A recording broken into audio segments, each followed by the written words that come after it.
Chapter 2. Life on the farm is a bit of a contradiction.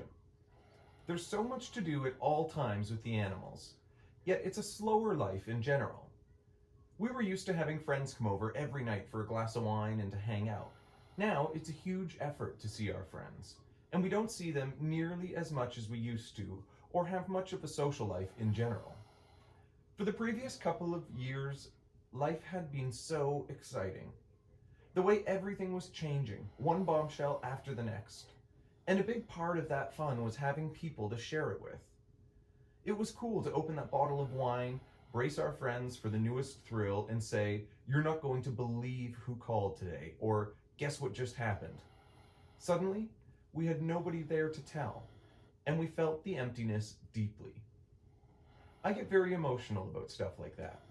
I thrive on people, especially people I like. And while I like Derek, he already knew everything we'd been through. He was there when it happened. Another big change was adjusting to the loss of convenience in our new life. When we lived in Georgetown, if we needed anything, Derek would walk the dogs to the grocery store and be home in 10 minutes. At the farm, if we needed something from the grocery store, walking wasn't an option. We needed to drive, and it would take at least an hour to get there and back. You don't realize what a difference city living makes until you're no longer there. We can't even have pizza delivered here. If that isn't one of the saddest things you've heard today, you don't have enough appreciation for pizza. We're used to not having delivery now, but at first it really sucked. Also, it felt like my work life had changed overnight. Because we had come to the farm, I, by choice, didn't have any real estate listings. I didn't have any buyers, and for the first time, I wasn't looking for them. I'd wake up in the morning and not have clients to answer to, but I'd have a pig to take care of and a fence to build. The only shame in that fact was that I'd recently made new signs for my business. Formerly, my open house signs portrayed me wearing a kilt. I was the kilted realtor. My new signs were big cutouts of Esther and me, and because I got so busy at the farm, they never got used. I had visions of people just loving my new signs as they'd done in the past. People used to steal my signs all the time, which to me seemed like payback, because I was a very naughty kid and totally would have stolen them if I'd seen them then. When I was a kid, we borrowed a life-size cutout of Britney Spears from a local convenience store.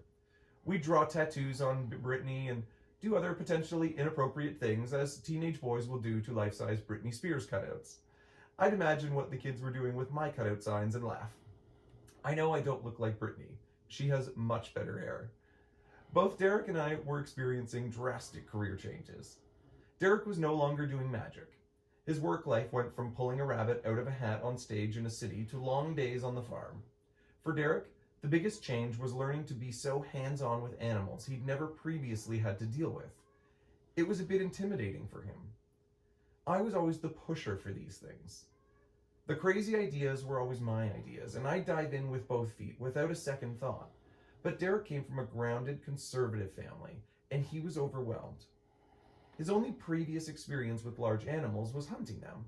I know, it's awful, and he'd never consider doing that now, so this was a complete 180.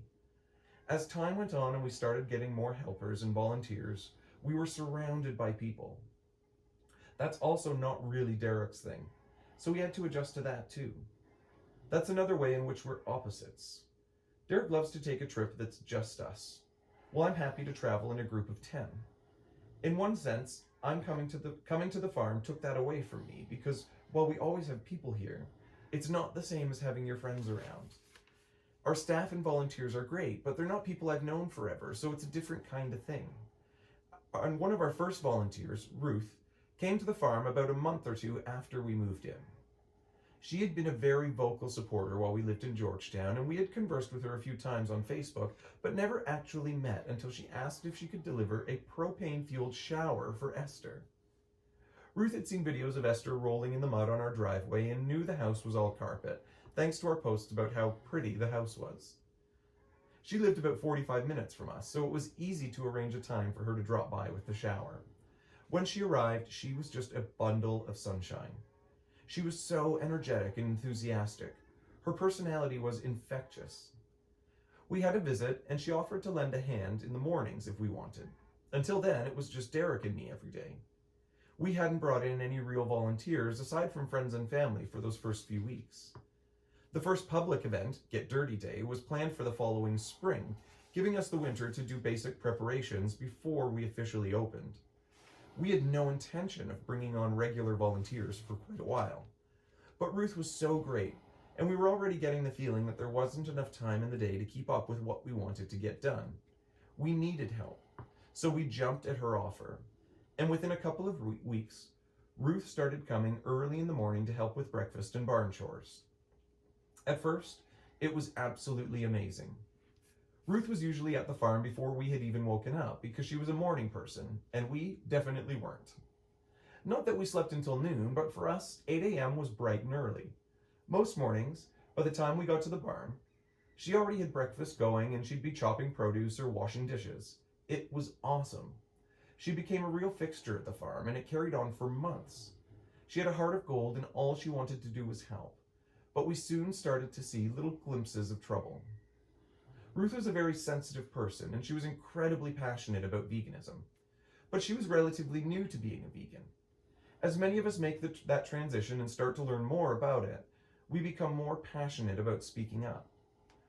Ruth started taking that aspect to the extreme, putting stickers on meat products at the grocery store or pouring fake blood in the display case. That was too aggressive for our style. She was known to be a regular volunteer for us, which meant that as far as we were concerned, her actions reflected on us. One day, she showed up at the farm in tears, saying she had pulled over a truck full of cows on the highway by signaling the driver. When he stopped, she got out and begged him to let her have the cows. I don't know what she thought was going to happen if he said yes. Show up at our place with a tractor trailer full of spent dairy cows? I totally understand that feeling of helplessness she was describing. I felt the same way when I saw those snouts peeking out at me on the very same highway. We live in an area where farming is a very common thing. We see trucks almost every day within minutes of our farm. It's heartbreaking. But at the same time, I know I can't go pulling trucks over on one of North America's busiest highways, asking drivers to free their cargo. It doesn't work that way. But Ruth had trouble seeing that sometimes, and no matter how hard we tried to remind her to ask herself, what would Esther do, she just couldn't get it under control. Her behavior aside, Ruth was very dedicated. And Derek and I knew her intentions were nothing but good, so we remained hopeful that we could work through her control issues, rein in her passion, and put her bundles of energy to good work. 2 weeks after the move, we got our first tall animals, BJ and Escalade. They were, respectively, a donkey and a horse, who were best friends and needed a new home where they could remain together. Here's how we got these two. A husband and wife named Kim and Christine would regularly go out for long drives in the country, and one day they happened upon a horse and a donkey. This sounds like a fairy tale, but it isn't. You might say the happy ending of it is, but only for BJ and Escalade. In fact, Christine was suffering from a terminal illness, and the long drives the couple took through the country were little mental health breaks. One of these drives, they saw the horse and the donkey on a farm, so they stopped to say hello. On a subsequent drive, the couple brought along apples and carrots. This was the routine for a bit. Over time, they really got to know the horse and the donkey, and they started getting to know the owner better too. The farm wasn't the nicest, and the owner was a little rough around the edges and seemed to have a bit of a drinking problem. When Christine and Kim dug a little deeper, talking with some of the farm owner's neighbors, they learned there was some abuse going on. The owner and his friends would get drunk and yell at BJ and Escalade. They'd drunkenly try to ride them and would generally torment them. Christine and Kim had known something was wrong. BJ and Escalade didn't look great. They were quite matted. It was clear they hadn't been brushed in a while. BJ was calm and very good-natured. He would let you pet and hug him without putting up much of a fuss. But Escalade was clearly damaged. He didn't want any kind of touching. He'd take his carrots from a safe distance and thank you very much. That's it. But the two animals would lie down together, and they were clearly best friends. It was sweet but sad, and Kim and Christine felt helpless. Luckily, the owner had grown tired of caring for the horse and the donkey entirely, so the next time the couple stopped by, he confided in them that he was putting the animals up for auction. The couple did not like the sound of that, nor the idea of the two being separated.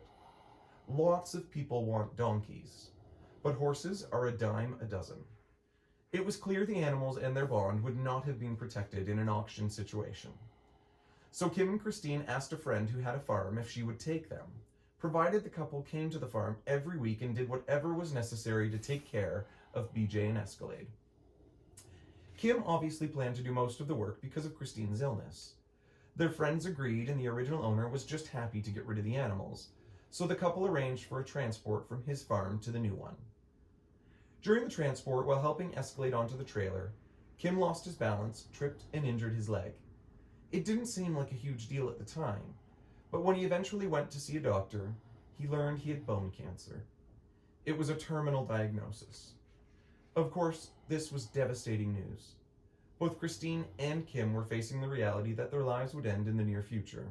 Obviously, nothing else compared to the importance to such an upsetting situation. But the issue of BJ and Escalade did matter to them, and now they were scrambling to find someone else to help take care of the animals. Their story was unbelievably inspirational to us. We'd been inspired by all of Esther's fans, of course, and I don't want to suggest that's been anything less than life-changing. But it was amazing how Christine and Kim continued to care so much for Escalade and BJ, even when they'd been dealt the worst news anyone could possibly hear.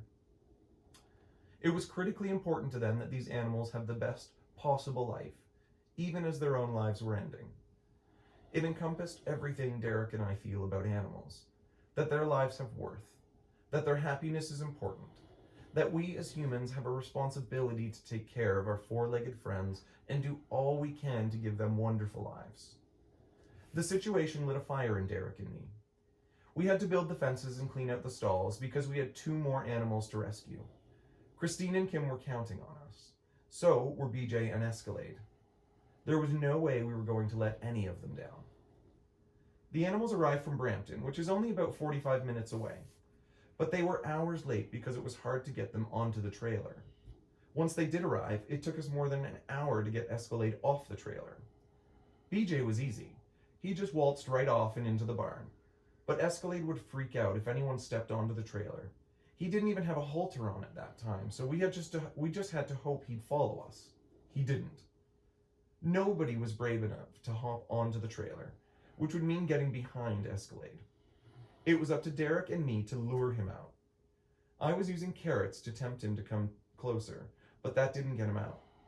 Then we had a realization. Once we finally gave him space and left him alone, he would want to get out to be close to BJ. He could see and hear BJ in the barn, and ultimately that was enough to lure Escalade to join him. When he finally stepped out of the trailer, he went straight to the barn and into one of the 2 stalls we'd cleaned out for the pair. He was right next to BJ, and they sniffed each other over the wall. We didn't want them in the same stall, at least at first, in case they freaked out. I just wanted to pet them and cuddle with them. I went into Escalade's stall with some food, and he went nuts. He did not want me anywhere near him. We could touch BJ a little bit, but Escalade wasn't having it. He was calmer when we stepped back and left him in the company of his buddy. They spent that whole night facing each other in their respective stalls. It was obvious they had to be together. We'd been told we couldn't separate them, but it hadn't made sense to me until I saw them together. Even if it was just a wall between them where they could reach each other's noses, it was still too far apart. These 2 are soulmates. Even now, if we take BJ out to trim his hooves, Escalade will run around and scream the whole time until we bring BJ back. We put them together in the same stall after a few days, which to them I'm sure was an eternity, and eventually moved them to the old barn. It's attached to the big barn, but it doesn't have any stalls, so it's a much bigger space. It also has a door to its own little fenced area outside, so they can come and go as they want. New animals always require attention, and with their distinct personality, there was always a learning curve. We had never been around such large animals, so it was very exciting for me. But Escalade was a wild horse, not a nice, friendly horse as we'd expected. He would spin in circles if you entered his stall and tried to touch him during those first few weeks. We had a farrier come to check his hooves, and he literally behaved like a wild horse such as you see in old westerns, jumping and neighing. I had never seen anything like it, and he quickly showed us how serious it was to be working with such large animals. It was a huge wake-up call that we were quite possibly in over our heads. But never once to give up, we spent hours just sitting in the barn with the donkey and the horse, trying to get them to trust us. BJ came around fairly quickly and would even let us hug him, but Escalade was quite challenging. It took weeks just to be able to touch him, and it was months before I was finally able to give him a hug. It was a very quick one, but it was still a hug, and I was elated. As excited as I was the next morning, sipping on my first coffee of the day and reminiscing about my great accomplishment, the Escalade hug, I started to get a strange feeling that something wasn't right. Namely, I hadn't seen my other very large hug partner in quite a while. I'd let Esther out to pee a while earlier, and after I snapped out of my dreamy Escalade haze, I realized I had no idea where she was. I walked outside in my housecoat and flannel pants to take a gander around the property, and found a neighbor at the gate honking his horn. "There's a pig on the road," he exclaimed, with all the shock and horror you'd expect from a person who'd just driven past a 650-pound pig. In no part of my brain had I considered that she'd escaped our property, and although I was grateful for the information, it was the last thing I wanted to hear. I ran back to the house and yelled to Derek, then immediately took off running, even though I was still in my housecoat and pajamas. I was in pure panic mode. Derek took the driveway while I went into the woods so we could cover both paths. I ran clear through the woods and made it to the road without seeing any sign of Esther. I had no idea where she was, and I started to get extremely worried. You see, we hear guns being fired in this area. People hunt turkeys, coyotes, and God knows what else. I could only imagine some hunter seeing Esther cruise by his back door. I didn't think for a minute they'd hesitate to make a meal of her. Is that a fair assumption? Does it matter? When your little girl is in danger, you don't spend time worrying about that sort of thing. You just want to be sure she's home and safe. Adrenaline now in full gear, I started running down the road, and that's when I noticed a hint of pink up by our neighbor's driveway, on the opposite side of the road from us. I ran up the hill, finally seeing clearly that yes, it was indeed our Esther. As I reached her, Derek drove right by, not even seeing us. I flagged him down on his second pass. He pulled over, and we devised a plan to lead her back home. Esther had gone right up to the front door of the neighbor's house and had been digging little holes as she went, doing her thing, rooting, just loving life. Derek was furious, and probably a bit embarrassed, but also scared. This was the first time she had been out, on the road, in a new area full of farmers who would immediately see her as livestock, not a family pet. We hadn't been in the area long enough for the neighbors to know why we were there or that this pig, with a gleaming smile, was an integral part of our family. Derek ran back to the house and got plywood, which we used on either side of Esther to guide her back. This is actually a thing. They call these plywood guides pig boards. People use them all the time to guide pigs, but we had obviously never used them before. The idea is that the pig feels like it's in a tunnel with a board on either side, and that helps you usher the pig around. But Esther didn't appreciate them. She was whining and grumbling the whole way. She had no idea what this process was about. Of course, I thought it was a funny scene and started taking pictures. All of my fears had dissipated once I realized she was okay. Funny how my emotions can turn on a dime like that. But Derek isn't wired the same way. He was irate. From his point of view, we were new to the neighborhood and Esther has a crop tail. In farmland, nobody would know she's a pet. And this was a near disaster he couldn't let go of just yet. I was just happy to have my baby back and wanted to document the adventure. We finally got Esther back on our property and she had pretty much accepted that we were in charge at this point. So the protesting had settled to the occasional grumble as she headed up the driveway. Derek was still annoyed at both of us, but he was relieved to have her back home. Once we got through the front gate, Esther went straight to the house. She knew we were not happy, but she was pooped, as she had been walking more than she'd ever anticipated. We got back to the house and gave her a drink, and she settled quickly into her bed. Derek went up to his office, and I lay down next to Esther to see if we could make up. She was fine, and she welcomed me beside her. which was comforting. I just hate when we argue. I nestled in close to her and spoke to her as if she understood every word I was saying, telling her that leaving the property was bad and that she shouldn't do things like that because she could get hurt. I stayed with her for about half an hour and worked on my laptop, but the peace and quiet was short-lived because we needed to get back outside. As we just learned the hard way, we had fences that needed to be repaired immediately. Igor knows